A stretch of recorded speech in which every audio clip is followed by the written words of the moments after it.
గురుగారు ఉగ్రదేవతల్ని పూజిస్తే తొందరగా మనకి ఫలితాలు వస్తాయి అని చెప్తుంటారు కదా. అయితే వెంటనే ఫలితాలతో పాటు మనం ఏదైనా తప్పు చేస్తే కానీ లేకపోతే దుష్ఫలితాలు కూడా వస్తాయని వింటూ ఉంటాము. అది నిజమేనా గురువుగారు? పురాణాల్లో అవన్నీ అదే కదా చెప్పింది. పురాణాల్లో జరిగింది అదే కదా. పరమశివుని ఆరాధించడం తప్పనంటలేదు, వినాయకుడిని ఆరాధన తప్పంటలేదు.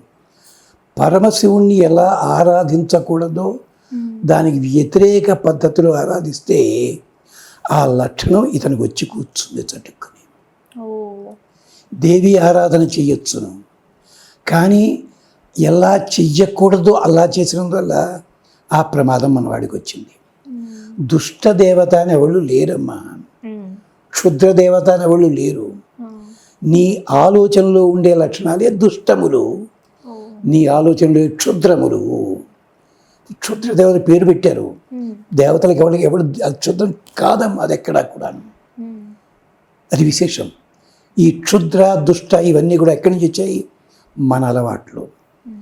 ఎలాగో తెలుసునా అంటే, నిత్యము ఒక వాల్ పోస్టర్ ఇంట్లో పెట్టుకోండి, పెద్ద పులి బొమ్మ పెట్టుకోండి, రోజు చూస్తూ ఉండండి. వారంలో మీ మాటల్లో తేడా రాకపోతే నన్ను అడగండి. పెద్దవులు బాగానే ఉంటుంది. అదే చోట ఒక గుర్రం బొమ్మ పెట్టుకోండి, మీ మార్పు తెలుస్తుంది మీకు. అదే చోట ఒక ఆవుని పెట్టుకోండి, వద్దంటున్నావా? లేదు. అంటే మన మనస్సు లోపల మారేది ఏమవుతుంది? కంటికి చూపు ఎలాంటిది ఉంటే దాని మీద. ఇంటి చుట్టూ కూడా ముళ్ళ కంచెల్లాంటి మొక్కలే ఉన్నాయి, చూస్తూనే ఉండండి, వాటినే పెంచండి. మీ ఆలోచనలు కూడా అలాంటి ముళ్ళు లక్షణాలు ఉన్నాయి.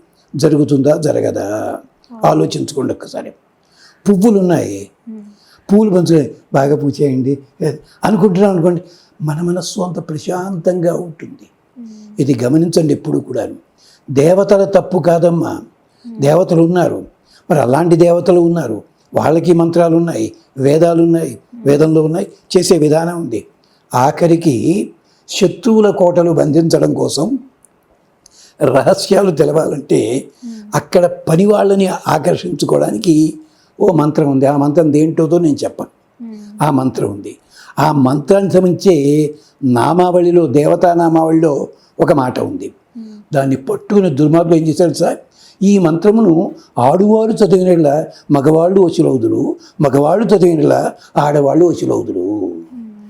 అలాంటి స్తోత్రాలేగా ఉన్నట్టయితే ప్రచారం చేసే ఎంత ప్రమాదమమ్మా. దానికే పెద్దలు చెప్పారు వ్యాఖ్యానం. ఊరు దుర్మార్గుడా, దీని అర్థం అది కాదురా. శత్రువుల సైన్యాలు వశం చేసుకోవడానికి శత్రువుల దగ్గర పనిచేసే ఆడవాళ్ళు ఉంటారే, వాళ్ళని తాత్కాలికంగా తమ దగ్గర అట్టే పెట్టుకుని వాళ్ళ దగ్గర రహస్యాలు తెలుసుకుని వదిలిపెట్టేయాలి వాళ్ళని. వాళ్ళ కోసం ఇది ప్రయోగిస్తారు. ఆ మంత్రం ఏంటో నేను చెప్పట్లేదు, చెప్పను ఇది.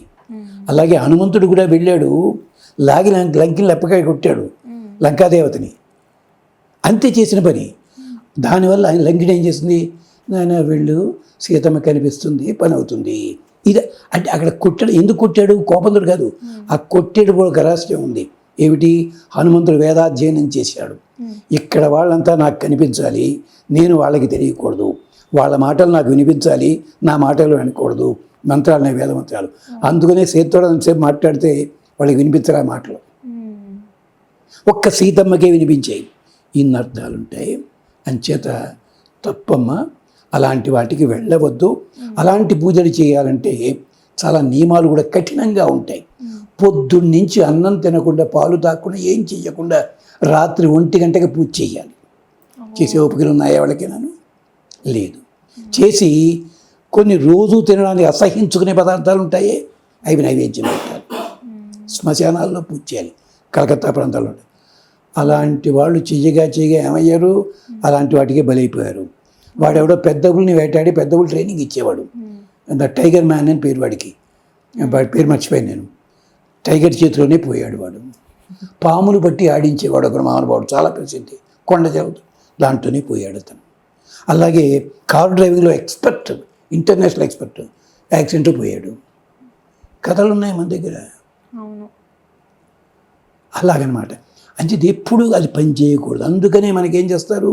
అంతా చేసి శాంతి పరుచు చెప్పుకుని క్షమార్పణ చెప్పుకుని వస్తున్నావే, భగవంతుడా నువ్వు చేయించావు నా చేత, నీకే వదిలిపెడుతున్నాను. అది అర్థం అక్కడ. ఓ. అందుకనే సీతాదేవికి అంతా చెప్పి, అమ్మ నీ ఆజ్ఞ ఏమిటన్నమాట, వెళ్ళకపోవచ్చు కదా, కాదు అమ్మ నీ కోసం చేసే పనులు నేను చెప్పు, దండం పెట్టలో క్షమార్పణ. రాముడు కూడా అంతే, అదే అన్నాడు. అలాగే హనుమంతుడు తిరిగి వచ్చేది వానరులతోటి, మీరంతా కలిసి పంపించారయ్యా నన్ను, నేను గొప్ప పని ఏం చేశారంటారు, మీకు రిప్రజెంటేటివ్గా వెళ్ళానంతే. ఇవన్నీ దేనికి, ఒక మాట చెప్పి అది జరిగిందని చెప్పడం కోసం.